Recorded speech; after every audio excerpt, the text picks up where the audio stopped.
And what is going on with everybody? It is your boy Eric, aka Young God, coming to you live in the Green Dungeon right now, giving it to you real raw rugged. Got somebody on the other line. Let him introduce himself, man. Hi, my name is Matthew Broussard. I am a stand-up comedian. How you doing today, man?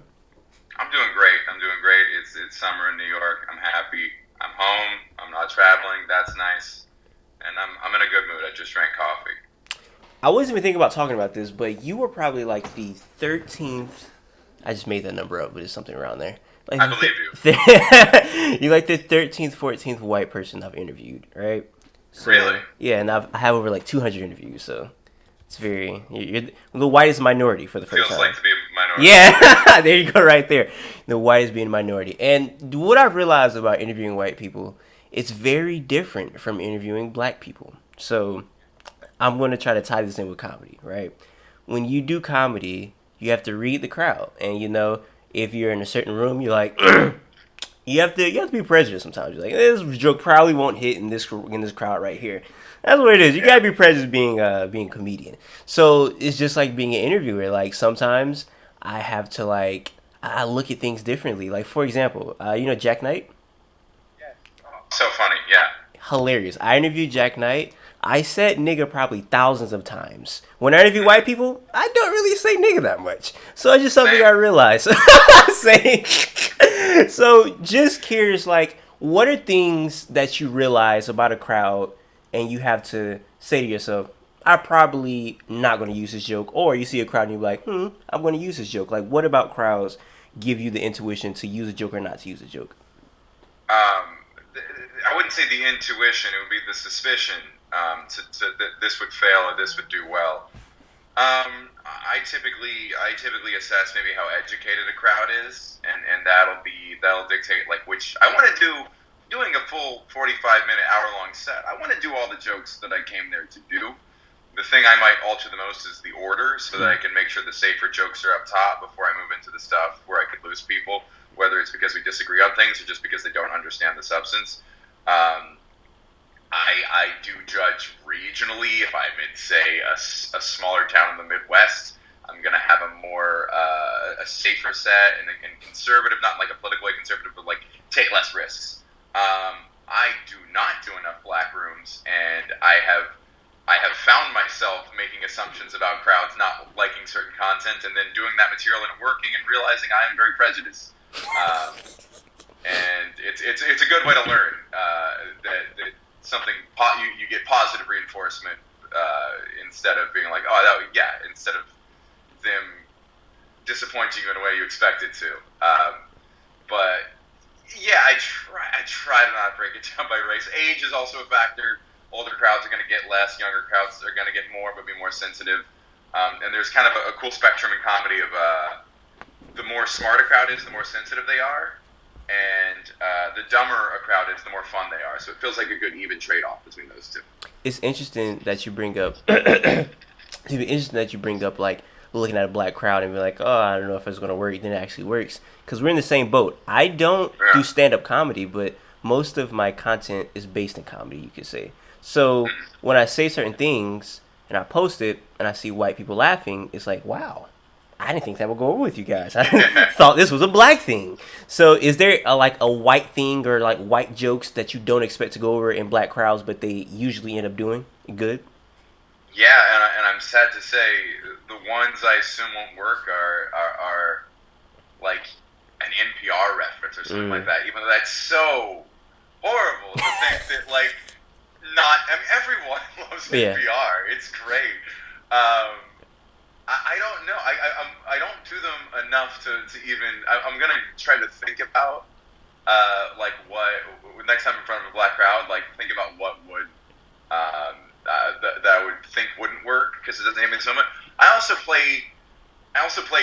I put a little more energy into delivery if I'm performing in front of a black crowd. I have seen that the performers who kind of thrive in that environment are classically like the Cat Williams and the DL Hughley's very live performers. You don't see a ton of what's his name, Mitch Hedberg types. Mm. And those rooms, though, I'm sure he'd do fine.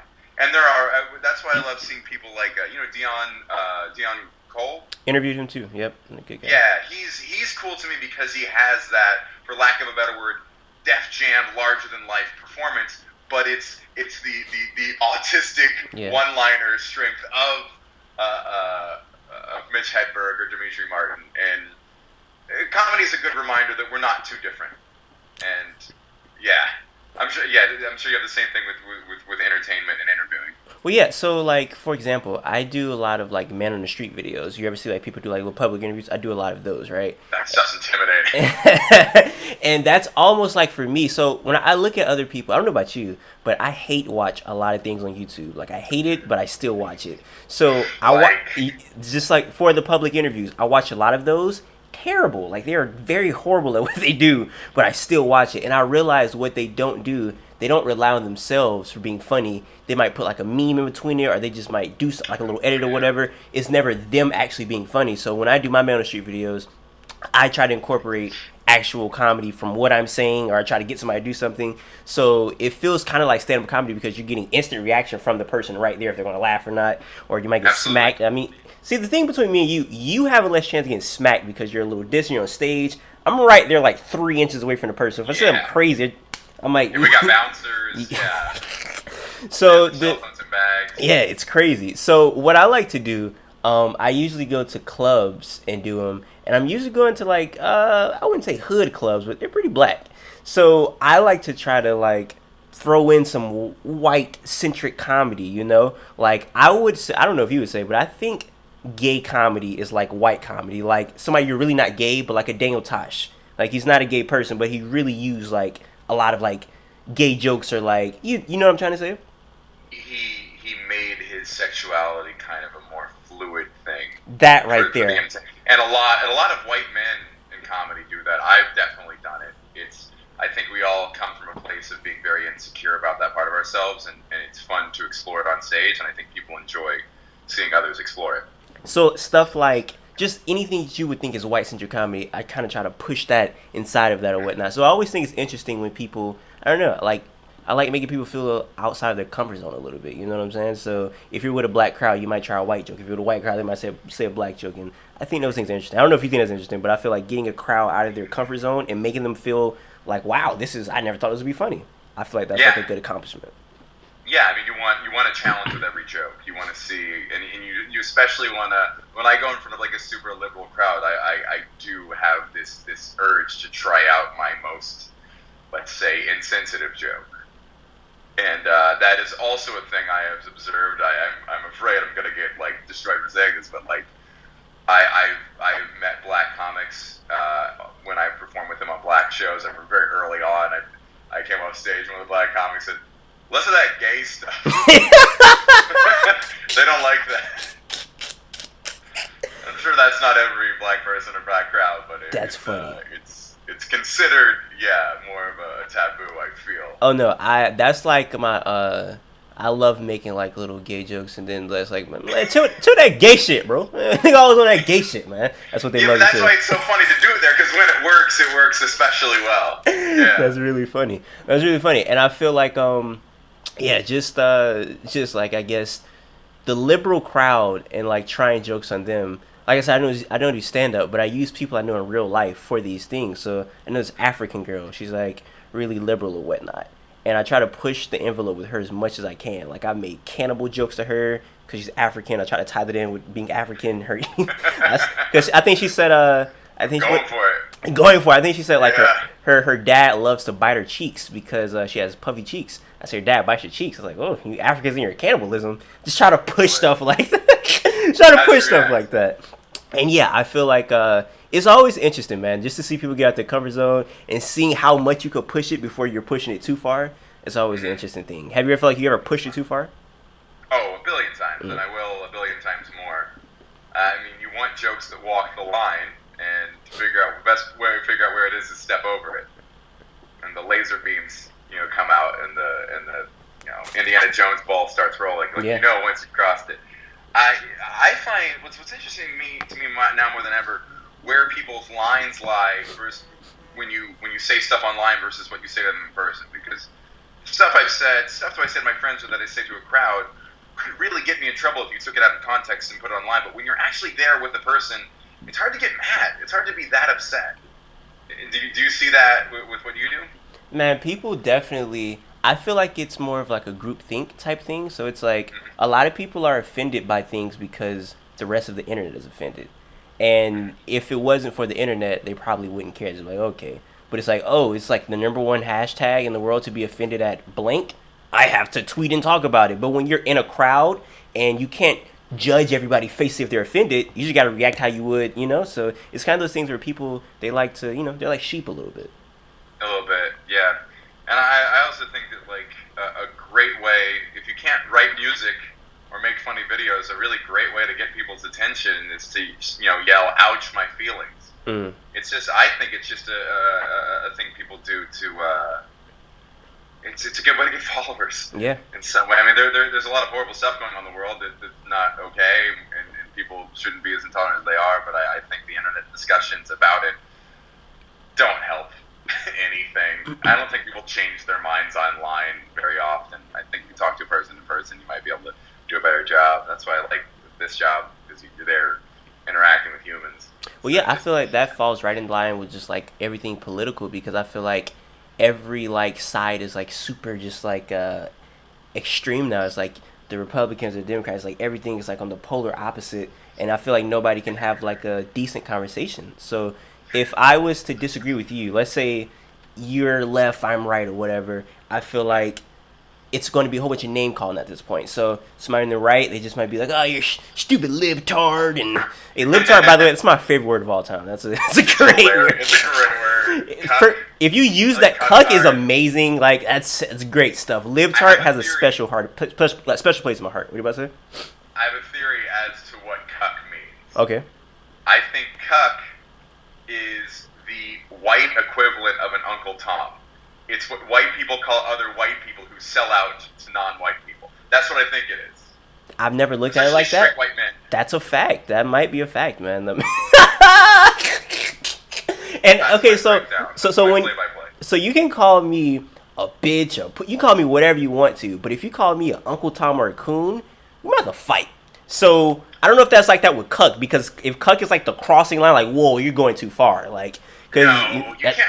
There's no word that can really offend white people besides like rapist or racist. See, if you need a word that's equal to, because like if you call a black person like a bitch, you might get mad at it, but if you call him a coon, it's like, whoa, it's like you call my mama a hoe or something. At that point, it's like the gloves are off. That's how black people look at that word. That's like a really like offensive word. I don't know if I'm allowed to say that word, but what does that mean to you? What does that word mean to you? Because I had a definition, but I didn't realize it was that bad. So I guess just the coon, I guess it would derive back from slavery, from when the guys were in, you could be a house nigga or a field nigga, somebody who's in the field working all day, picking cotton, doing slave chores. A house nigga would be the person that was in the house with master.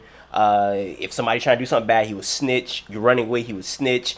He was basically like, you know, in class we have like the kiss up, the teacher's pet. He was the master's pet or whatever. So calling somebody a coon would basically be like, you're selling out for the whole black race, you're a kiss up to white people. Is one of those things where it's just like rooted freaking centuries ago. So that's why it's like a very just, I guess, like a intense term.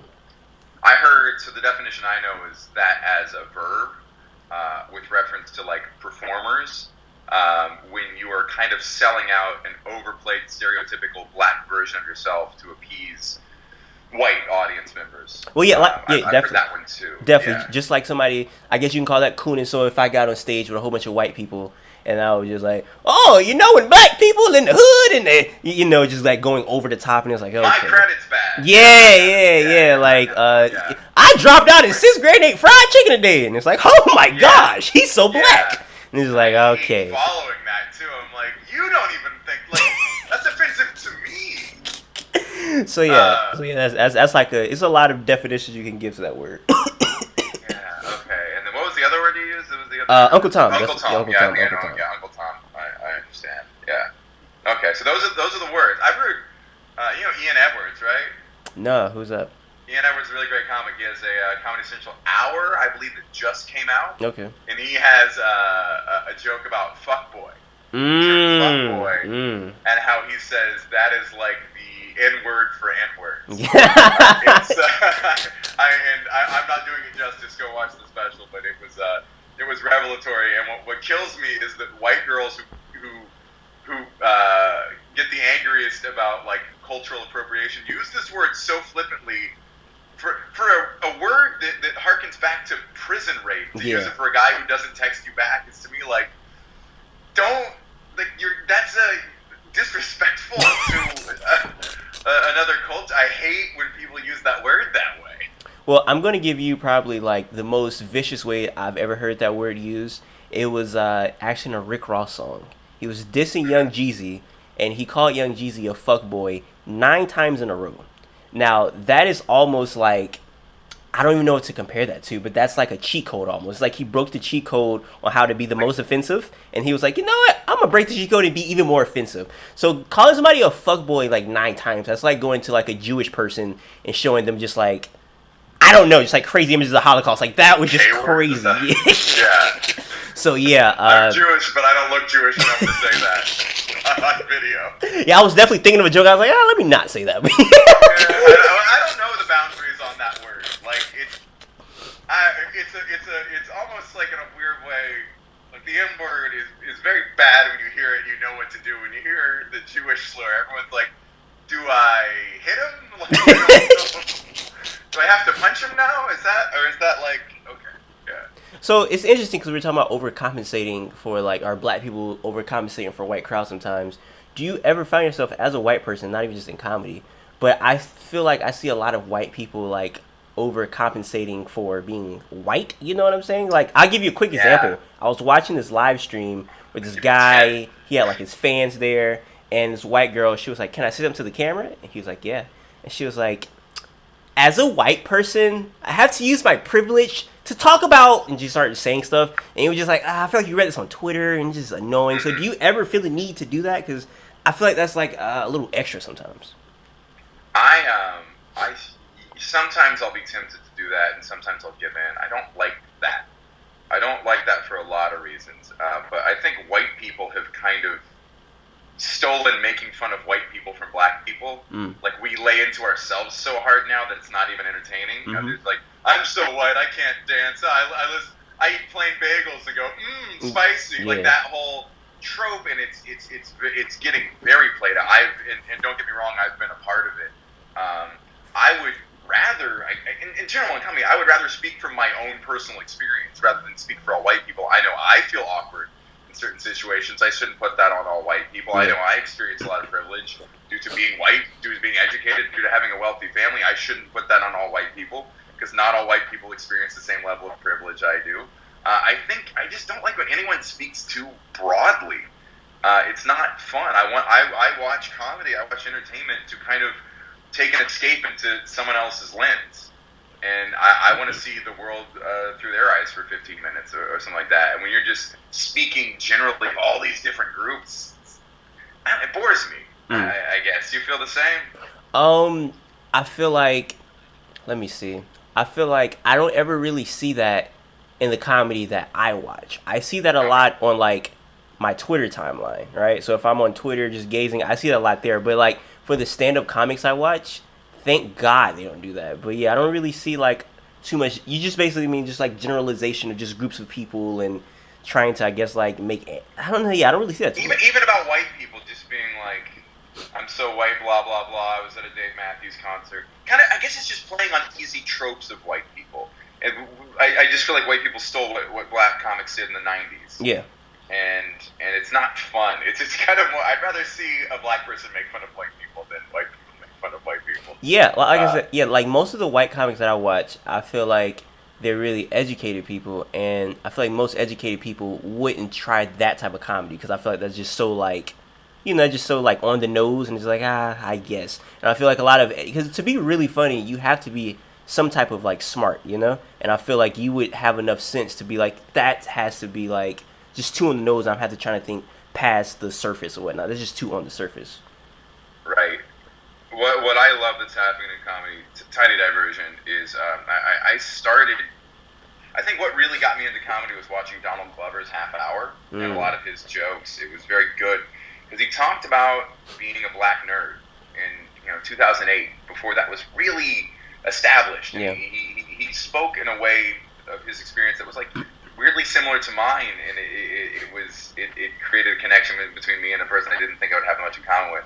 And now that's rampant. I feel like Kanye ushered in that era of you can be. I see so many like black dudes who are like unabashedly into Dragon Ball Z. Yeah. And anime. I think that's so cool that you can be so many different definitions. There's so many like different identities because now that there's internet and more entertainment, you have so many routes to go. I don't know why. I don't know why, but like hood dudes have always loved Dragon Ball Z. Like even when I was younger, like before internet. I loved it, yeah. I don't know. I that's just like it's not even like a race thing. That's just like it's a good TV show, man. Like it's good anime. So I guess that's just like one of those things that broke color barrier that you gotta love that, Do you feel like black people were maybe black men were more afraid to show their love for something so childish and nerdy? No, people always love Dragon Ball Z. Like, well, at least because I'm from Florida, and people from Florida, like black dudes from Florida, they always talk about Dragon Ball Z. Even when I got to elementary school, like you would see like dudes with like the little Naruto books or whatever, and these like hood dudes, like dudes that probably have like committed crimes that I wouldn't see on camera, And so like I feel like stuff like that, for the most part, it was just like oh, okay, it's cool. Like that was like it's cool thing, It's like, oh, I watch basketball and I watch Dragon Ball Z. It's like, oh, okay. It's like one of those things that was just cool. Do you feel like black people get to be nerdier now than they did maybe 10, 20 years ago? Definitely. Yeah, or definitely. Or is it just white people now learning about that? I mean, it depends what you. I feel like it's a lot of black people becoming like more comfortable with themselves because a lot of black men, for a specific, they have to be very like tough, like a lot of dudes that I know my age, like 19, 18, like really young people, they know dudes that are like their best friends are dead. Like they have like eight friends that die a year. And that's not normal, That's like stuff that you'll hear in like Iraq or war stories where they have like multiple friends dying a year from gun violence. So they have to be tough still. Like if you're walking around crying, if you're like depressed in a black household, it's like, man, it's not that bitch ass crying shit. You got to be tough. So even though your friends are dying, you can't be depressed. You can't show your emotion. But I feel like there's becoming a thing slowly, not really. Like it may look like it's more, but slightly black men could show their emotions and be themselves. But there's a lot of like black men dealing with just like mental issues due to things that they've seen and they haven't talked about it because they look at therapy as like some pussy shit or something. Yeah. Yeah, I would say I feel like in the white community we've been more in touch with that stuff for longer, maybe, or at least in the affluent side of the white community. I don't know what it's like in smaller towns and poorer areas. I have a friend, Ashton Womack, really funny comedian, friend of mine. And what's cool about comedy is people come from stand-up in particular. People come from very different backgrounds. Really kind of spans the socioeconomic ladder. And my good friend Ashton grew up in one of the wards. I don't remember which ward in Houston. He grew up very poor, and he just like kind of passively tells his stories about like when he saw that dead body or when that guy got shot outside. And he tells it kind of jovially, and we're all just like, "Hey, you okay? Yeah. you okay, buddy? Like, you can like if that affects you, you should let that affect you." Yeah. Yeah. It's weird. I don't know why, but like you just said, we're talking about something very sad.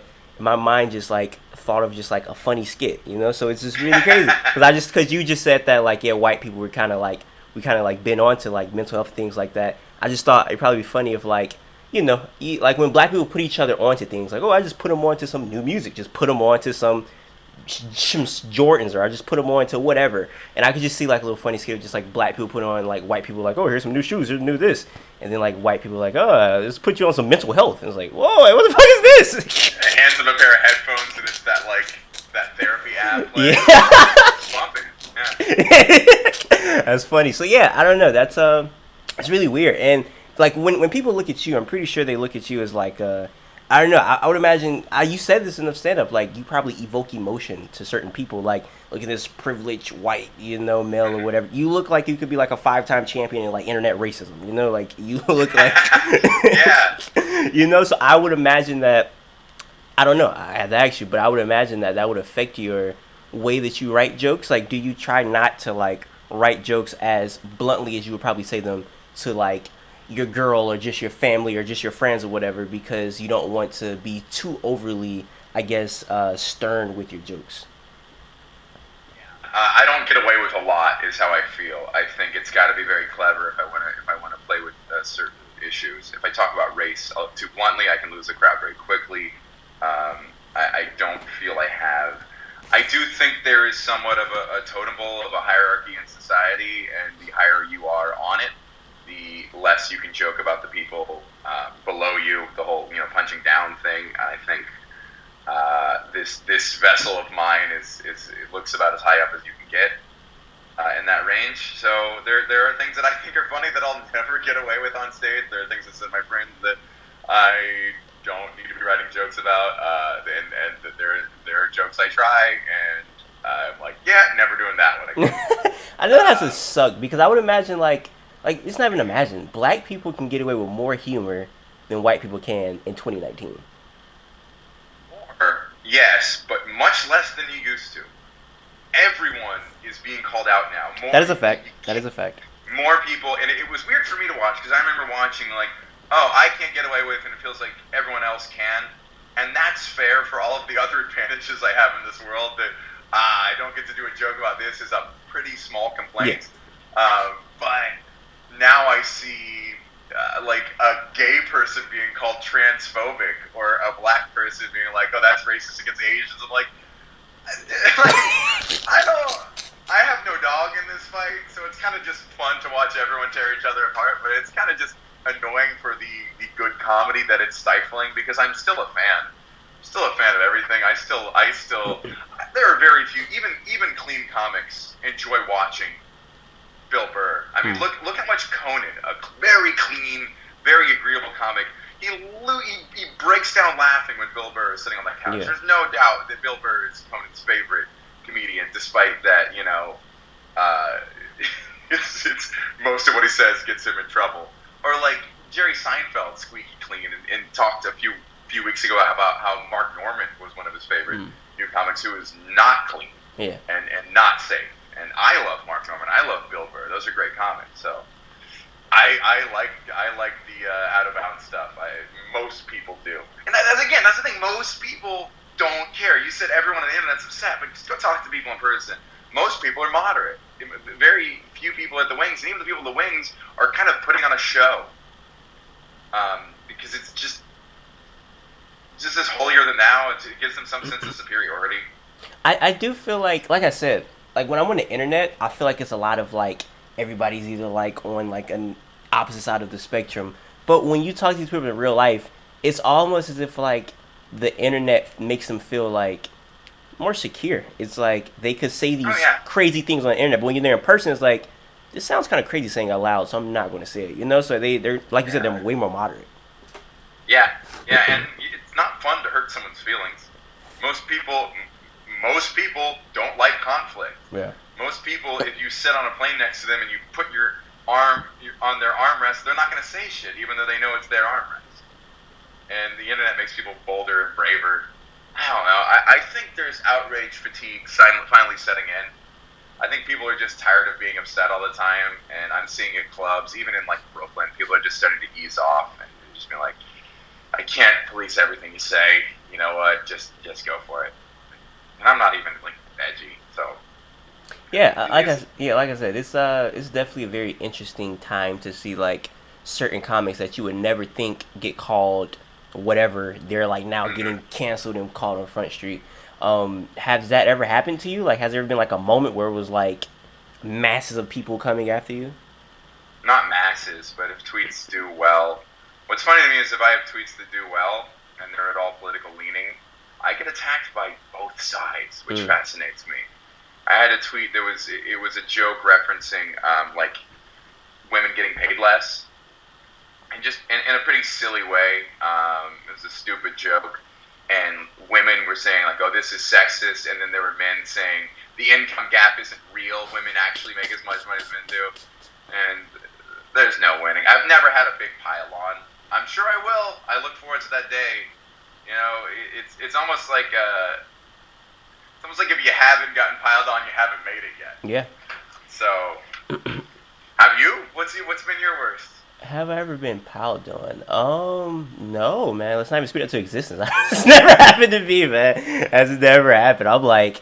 I'm trying to Euro step and go across that, man. Definitely haven't been piled on. And I say a lot of crazy, crazy, crazy stuff sometimes. Like, yeah, I definitely have some crazy stuff, but nah, not yet. It's never happened. Hopefully it doesn't. Hopefully it doesn't happen to you either, man. I hope not. But I've said enough stupid shit in my day that I like someone's gonna pull up something I said on the podcast. I'm sure I'm pretty dumb when it comes to that stuff. So like what I think about though, what I want to do if that ever does happen, I think a very smart thing, at least for me, I want to go on Instagram Live, and I want to invite people on who's like offended, and we can have like a one-on-one conversation about it, like on the live. Then I can invite other people on. You don't think that'll go well? that's not what they want. What do they want? Solve things. They want to feel superior. That's a fact. Most of those people just want to feel special, and then they retweet it to their friends who are like, yes, and what's it, don't argue in bad faith. I think it's a lot of that. It's one thing that gets me is some of the like most ignorant comedians I know who espouse the most like offensive beliefs and jokes don't get in any trouble because they own being that. They're never going to really face backlash. It's the people who try to take the middle path and who try to be woke and that get crucified for saying something a little bit out of line. So I almost regret all of the righteous things I've said. And wish I could have just played it all bad from the beginning. Yeah, like I said, it is the people that get more trouble. Yeah. Now people are definitely just out to attack. Like when Trump met with what's his name, Kim Jong-un from North Korea. I seen a video. It was like 10 years ago. I seen like all the Republicans, they were hyped. They're like, yeah, like, suck that, you libtard, like you meeting with Kim Jong-un. And then I seen like a 10-year-old video of like Obama saying he wanted to meet with Kim Jong-un, and every person, like every Fox Republican was like, yo, he's, they said everything but a nigger. Like, they said, yeah. So it's just like, it's interesting. So I wanna ask you about this because this is an idea I thought of. I think it'd be an interesting idea for me to do one of those man on the street videos at one of these presidential rallies, and I'm going to like Photoshop an article of something really ridiculous, like a really ridiculous headline about the person that they're voting for, and see how hard they go to defend that person. So if I'm just like at a Bernie Sanders, like if I'm at a Bernie Sanders rally and I'm like, yeah, did you hear about the new Bernie Sanders thing? He's trying to legalize CBD oil for ages 5 and 8 only because it increases the brain development. And see people like, oh, okay, and see people actually go with it. I really want to see if that works. Do you think that'll be a thing that'll work? That's great. Make it work. That's so interesting. I would love that. That's a very good example too. That's very well thought out. I was trying to think of other examples of they're like you hear Elizabeth Warren's actually going to give a $300 stipend to women who get abortions. It's actually we're paying them. Something like that would also be fun. Interesting. Yeah. I like take it too far. I think I can go pretty far with Trump because I feel like Trump says some things that sound like fake news. Like, that's not real. Then you say, oh, he actually said that. So I could call out both though. I like both sides to be called out. No, I can say I could do easy, but I could do the Bernie Sanders. I could do the Trump. I'm doing both sides for sure because I feel like both sides will go. It's almost like I compare it to like gangs because I feel like when you're in a gang, when you can literally murder somebody. Or somebody in your crew can murder somebody, but they could like pick you up for it, and you would take the murder charge. And it's like you are so loyal for this person, and I understand that because in a gang, it's almost like family. You grew up with that person. But a lot of these like people, they ride for politicians that they will never meet, and if they did meet them, they probably wouldn't even like shake their hand off camera. It was like, I don't care about you. So I just feel like these people go so hard for people that they will never meet. It's really weird to me. And being a black person, I feel like maybe that's a white thing where it's like I don't know, maybe white people have a trust in the government or whatever. I don't know why they would have trust in the government, but like being a black person, they put us on top. Yeah, I guess so. So like being a black person, just like done us good. Us though, I can't do it. Like I just did a research paper on this Black Panther that the FBI killed because like they killed him in his bed with his like his pregnant wife, and they literally really didn't have a reason to kill him. They called him like a dirty nigger afterwards. Like it was really crazy, and I just don't know. I can't put that much trust in like a politician because it's no reason for me to. So I really want to see if I could do that video and see how hard people will go for these folks. It's interesting to me. Okay, but you say you can't do that for a politician, but like when you love someone, or there's a person you know or an entertainer you admire, you it's really hard to flip that switch, no matter what they did. I think what people forget is that we're not often attached to ideologies. We're usually attached to people, to characters, and they can do pretty awful things. And if you feel that emotional connection, it's going to be hard for you to disavow them. Like that's a lot of what's happening with me too. Like your heroes, or even just general outrage that your heroes did this one thing this one time, and you're like, yeah, but I love that person. Imagine if my brother got called up for something, I couldn't turn my back on him. And I have friends like that, and it's happened to a lot of entertainers I admire already, and it's really hard for you to like, well, fuck him. All of his work was, that person still has a place in my heart. They were a part of my development. I'm still excited for them. I still want to consume their work. I get it. That's the same way with somebody like Bill Cosby for a lot of black people. When they seen him growing up, it's like, yo, he's like the ideal of black wealth and what it's supposed to be. Just looking at the Cosby Show, he's a clean comic. And yeah, it's really hard for a lot of black people to like, actually look at what's going on with that. So yeah, I mean, it's hard. It's definitely hard. I did my high school thesis or whatever. I did a paper, like a 15-page paper for the end of the semester in U.S. history, and I did it on black stereotypes in sitcoms. And what I think young people don't realize is that the portrayal of black people in sitcoms, from Amos and Andy, through like Good Times, was very stereotypically poor and ignorant, and very slapstick, and a very negative portrayal of black people. And it wasn't a gradual build-up to Cosby. Things were getting a little bit better, and then Cosby took it to here. Yeah. Cosby took it. It was such a leap, and it was such an amazing portrayal. And those kinds of portrayals can really affect change. And that was one of them. And he was a monster, but did a lot of good for Black Americans. Yeah, it's like you said, it's definitely hard to think about that. It's not an easy thing to like idolize somebody and then you do a bad thing and it's like, oh, that's okay or whatnot. I just feel like for black people, I feel like it's a little different just because just throughout history, like I feel like black people are always let down. So putting faith into like politicians for black people has never been like an ideal thing in my mind, because it's never been a time where it's like, oh, this president is like, oh, really great, then it's like, oh, so I don't know, it's just, I don't know, it's weird to me, man. Well, I mean, what would it take for, I'd say, are you a fan of Obama? He seems like a cool guy. Oh, okay. Not like, is he someone you have some trust in? Or somebody, okay, I'll give you somebody who like, that if they did something, I'm like, yeah, I'm just like, my world is crumbling. I don't. You go first. I have to think. That's an interesting question. I love. So many comedians like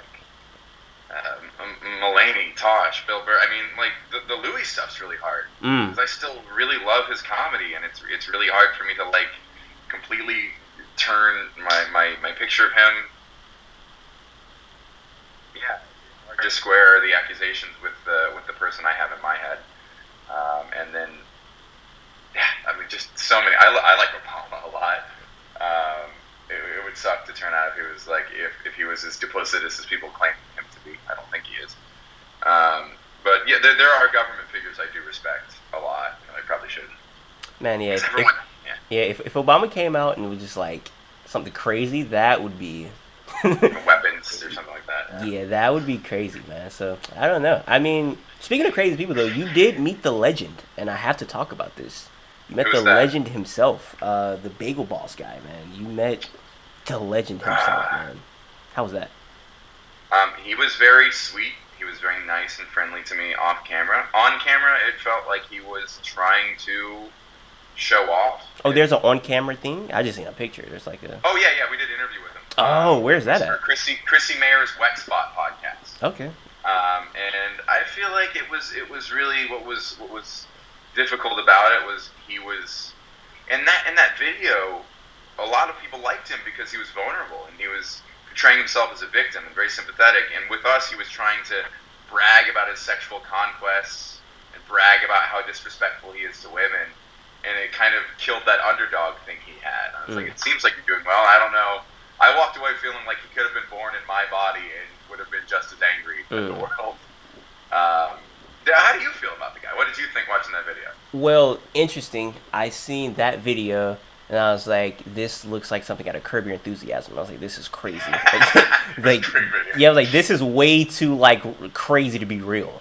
So I think the next day there was an interview with him, and this sparked a whole different thought process with me.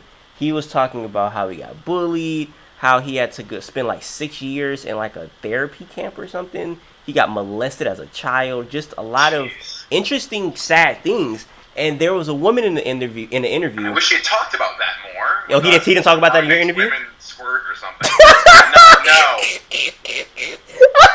It was grotesque, dude. I was like, this is like viscerally kind of gross, but yeah. So the woman in the interview. So the woman in the interview, she's like one of the people who I would say is like an advocate for mental health, right? Because somebody that's like advocated for mental health.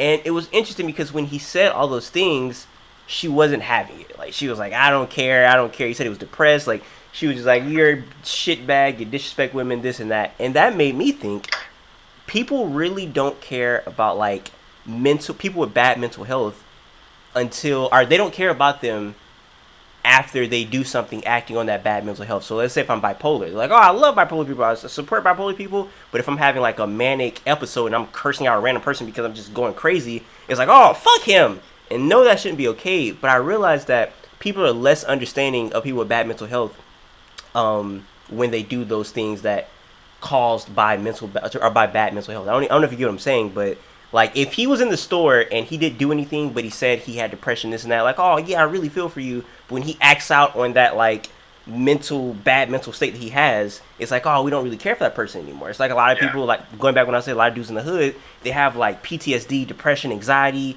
and when they act out on it, they might shoot somebody, do something crazy. Not saying that's okay or should be okay, but I feel like we should be more understanding to people that actually suffer from things they never got help for. And she didn't seem to be understanding at all. I don't know if you agree with that, but I agree with that. Yeah, there's days where I'm tired, I've been traveling, I haven't been sleeping, I'm angry, I'm thirsty, and I just think if someone like fucked with me right now and there was a camera around, it would probably go viral because I'm just not in a good headspace. And thank God that it didn't time up well. Yeah.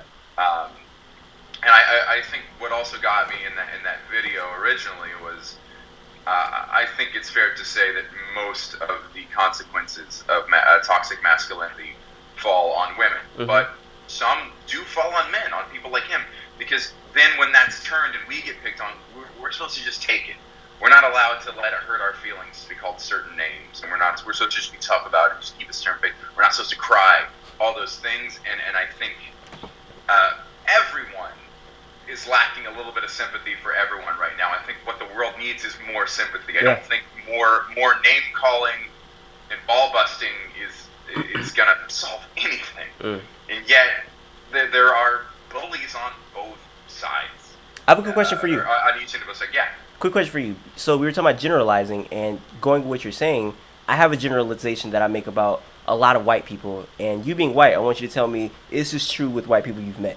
You're talking about being sympathetic. I feel like a lot of white people struggle with being sympathetic.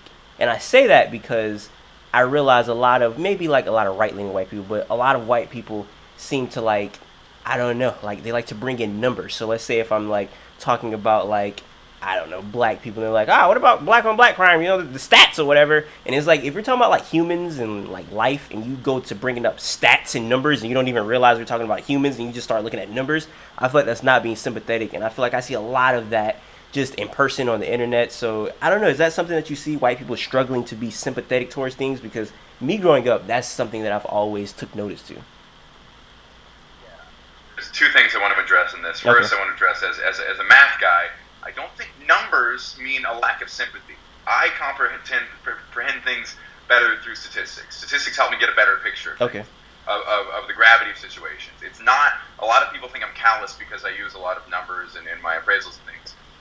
It's not that. It's absolutely not that. It's just the way I understand it. I prefer logical arguments rather than emotional ones. But a lot of people prefer emotional ones, and I think a good argument makes both. That being said, I think generally when there's something that is heinous beyond your own personal experience, like I don't understand gang violence or how difficult it would be growing up in an area plagued by it. And it is much easier for me to just pretend it's not real than Yeah. accept that people are hurting that much. Because I've never witnessed something like that. I've never gone through it. And I would rather, I mean, pick up your iPhone and think about how many people hurt. How many people's lives are pure suffering and toil just to bring that to you. You kind of have to shut it out. Or be like, well, maybe it's just not that bad. So I think whenever you had an easier experience, and it's somewhat fair to say that, it's very fair to say that most white people tend to have an easier experience, or white people, that's, I could crucify both sides for saying this, white people overall have a better experience in our society, or rich people do, and maybe white people have more of the wealth. So I think a lot of that is a denial of the harshness of other people's experiences. And no one wants to admit their life was easy. Very few people. No one. And to be fair, that falls across racial boundaries. There are certain advantages to every form in certain circumstances. Again, in this society at this time, white's still the most advantageous. But would you like to admit you've had it easier because of certain things? Like you said, I don't think anybody wants to like be I was super privileged. I don't think anybody wants to be like that. Well, some white people get too excited taking on that persona when they do stand up, but definitely. And I think it's interesting which is weird. I think it's interesting that you say that like numbers like help you understand things. I've never heard that in my life. I feel like you may be a serial killer. Like that's crazy. I've never heard that. My family's also. I was a math major. My dad was a scientist, and he always said, "What's instilled with logic can't be removed with emotion, and what's instilled with emotion can't be removed with logic." So that's a lot of times when I see people arguing, like, that person had an emotional experience, don't try to use stats to convince them otherwise, or that person, or I'm a serial killer. But no, that last part is definitely like hitting the nail on the head. It's like something emotional just happened. You can't be like, well, I know your mom just died, but the numbers don't really add up. And it's like, it's not the time to do that. So I feel like, just like you said, logic and emotion combined together makes the perfect argument. You have to have a balance of both for sure. I watched, there was a black woman, I don't know if she was an elected official or just testifying. I think she was an elected official, like maybe in Georgia, and she was talking about voting for some gun control bill because it would potentially save her black son's life. And black men are affected by this kind of legislation, are more likely to die. And she was making this plea that I want my son to live. I don't want my son to be murdered for no reason. And this bill could save his life and the life of other children like him, and spare mothers like me that pain. And it was very riveting. At the end of it, then she gave some stat. Like, and black people get killed at this rate versus this rate. I was like, the stat was all I needed. I know that's the right call, but just that stat alone, be like, yeah, you should pass the bill on that. That's enough for me. All you needed was just those numbers. And numbers can't be twisted, by the way. I'm not dumb to know that too dumb to realize that you can't really screw with numbers to make any argument. Yeah, that's a fact. I kind of want to see that. You know who that was? No. I'll text you or email it to you. I'll find it I'll search for it. Okay. A year or two ago. Okay. Also, before we get out of here, I have to talk about this because this is like something I keep seeing on my timeline. You got it. It is? You got it, man. You got it, man. Right. Give me a high five on that one, man. You guessed it right there, man. Give me a high five. So yeah, man. I was all weekend. The whole weekend I was just refreshing everything, reading about it. So yeah, tell me how you feel about that, man. Dina, it was a solid joke. It wasn't.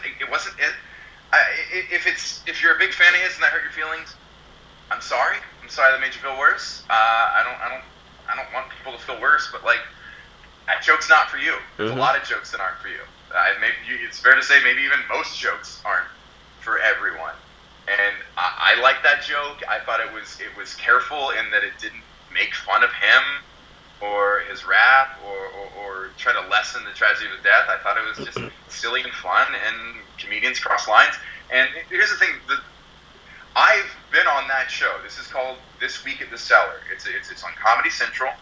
They book us for one night. We do one 15-minute spot where we're supposed to talk about news stories.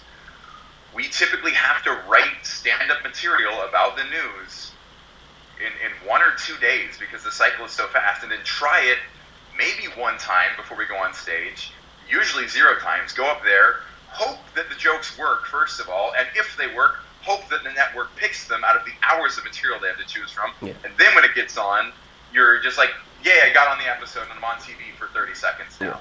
Yeah. It's a lot of work, and we don't have a chance to test everything.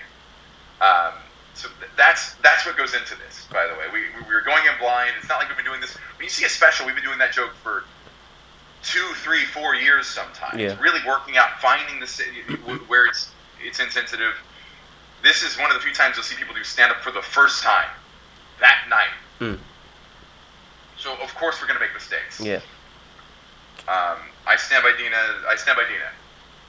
All right. How do you feel? All right, let's get into it, man. So this is where we might disagree a little bit, right? So starting from the beginning of it.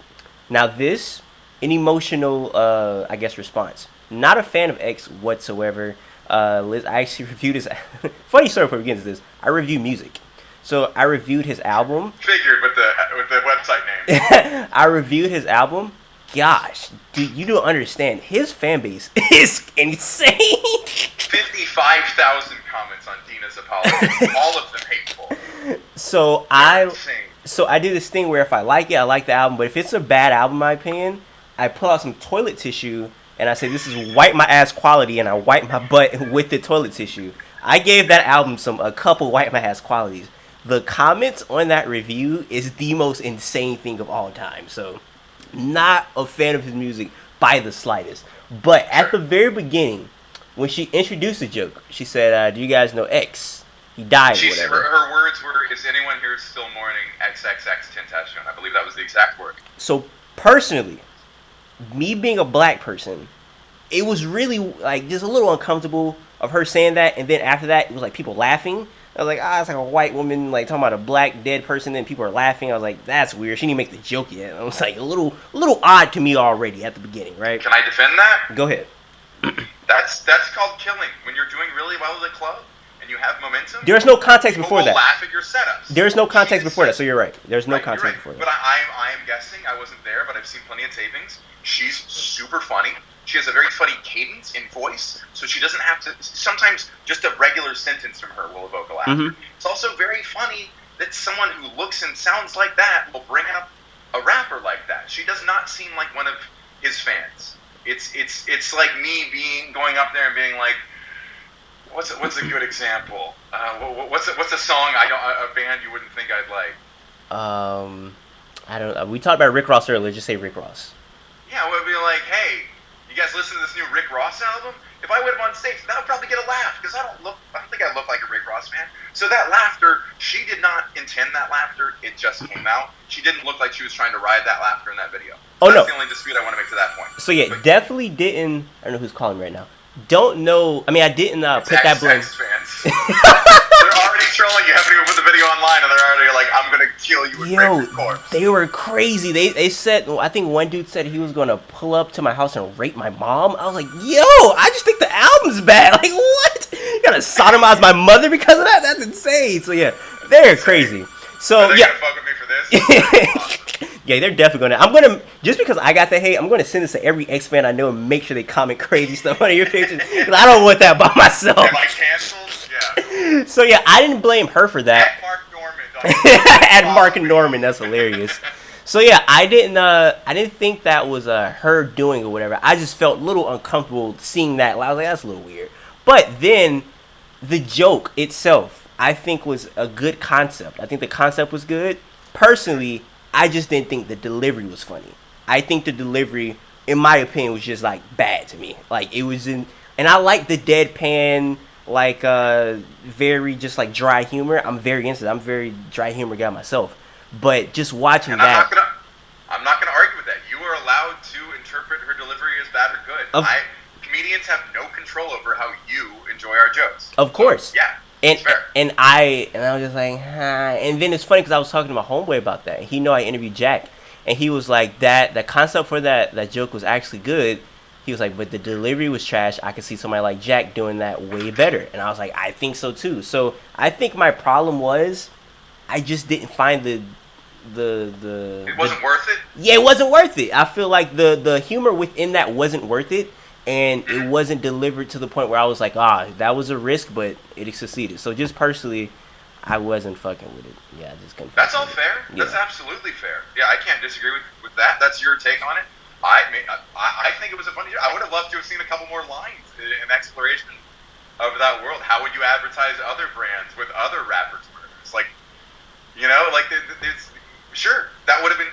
But I just don't think anything's off limits, and I don't think death threats are warranted, and I don't like that comedians went against her. That was the part that bothered me most. That like, and what's funny is you look online again. You look online, and let me decline a phone call.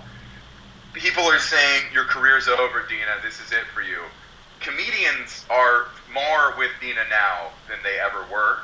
She's going to do better as a result of this because there was a public outrage and she got to be the hero she said for a while. This is helping her out. Even though the internet would make you think she's done, I know from our inner circle, she's great. I'm rooting for her. And I forget. I wish I wrote it down. Somebody tweeted in defense of her. I thought it was pretty funny.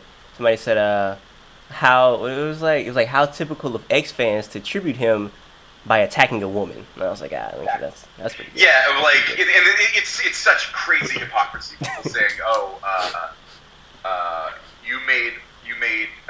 you were silly about the death of a person. Now I'm going to be serious about murdering you. People are crazy, man. People are crazy, man. I mean, I'm guessing. So you didn't like the joke, and you didn't think it was high enough caliber to be on their whatever Instagram page. I don't think you just think it deserves backlash, and she deserves consequences to be harassed. I think we can agree on that. Okay. I don't think we're too far off here. I wish her and Comedy Central kind of would have like doubled down on it though, because I think Comedy Central deleted it, right? No. I want to be clear on this. Okay. She asked Comedy Central to take it down because of how severe the backlash was. Okay. And in that case, they should. And then people are saying Comedy Central should stand by her. I don't know about that. If Dina would like them to say something in her defense, but I think Dina would maybe just rather let it die down. Just die down. Yeah. I'm glad Comedy Central is supporting comics. I'm glad they took her side by posting the joke. Yeah. Well, yeah. She's great. She's a great joke writer. I'm a big fan of comedy in general, and hers too. Well, look, I'm going to go off of your word, and I'm going to check out more of her comedy, because that was the only thing I've ever seen of hers. So I'm going to check out more of her comedy going off of your word saying that she's a good comic. So I'm going to, as soon as we're done with this, I'm going to watch something. Watch her roast battle against Dave Kinney. Okay. Look up Dina Hashem roast battle. She's ruthless. She's so tough. And again, not again, but I guess this is so much the result of her being a woman. When women are funny, men on the internet can't take it. You look at the comments under any video of a woman doing stand-up, it's so ruthless. And again, if Jack had done that bit, it would have been a tenth of the response. It's interesting.